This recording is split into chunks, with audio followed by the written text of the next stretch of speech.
6-4-2025 ರವಿವಾರದಂದು ಮೊಳಕಾಲ್ಮೂರು ತಾಲೂಕಿನ ನಾಗಸಮುದ್ರ ಗ್ರಾಮದ ಹೊರವಲಯದ ರಸ್ತೆಯಲ್ಲಿ ಬೈಕ್ ಅಪಘಾತವಾಗಿ ಆಂಧ್ರಪ್ರದೇಶದ ವ್ಯಕ್ತಿಯೊಬ್ಬ ಬಿದ್ದು ಒದ್ದಾಡುತ್ತಿದ್ದರೂ ಯಾವುದೇ ಸಾರ್ವಜನಿಕರು, ಪೊಲೀಸರು ಆಗಲಿ ಆಂಬ್ಯುಲೆನ್ಸ್ಗಾಗಲಿ ಕರೆ ಮಾಡದೇ ಇರುವುದರಿಂದ ಕೊನೆಗೆ ಅವರ ಮನೆಯವರೇ ಬಂದು ಆಸ್ಪತ್ರೆಗೆ ಸೇರಿಸಿರುತ್ತಾರೆ.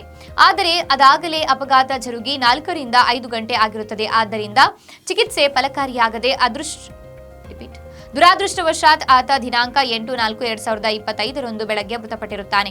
ಇದೇ ವೇಳೆ ಆತನಿಗೆ ಸಕಾಲದಲ್ಲಿ ಚಿಕಿತ್ಸೆ ದೊರೆತಿದ್ದರೆ ಆತ ಬದುಕುಳಿಯುವ ಸಾಧ್ಯತೆ ಬಹಳ ಇತ್ತು. ಆದ್ದರಿಂದ ಸಾರ್ವಜನಿಕರಲ್ಲಿ ಈ ಮೂಲಕ ಕೇಳಿಕೊಳ್ಳುವುದೇನೆಂದರೆ, ಯಾವುದೇ ಅಪಘಾತ ನಡೆದಲ್ಲಿ ಅಥವಾ ತಮ್ಮ ಗಮನಕ್ಕೆ ಬಂದಲ್ಲಿ 112ಗೆ ಕರೆ ಮಾಡಿ ಪೊಲೀಸರಿಗೆ ಮತ್ತು ಆಂಬ್ಯುಲೆನ್ಸ್ಗೆ ತಿಳಿಸುವುದು.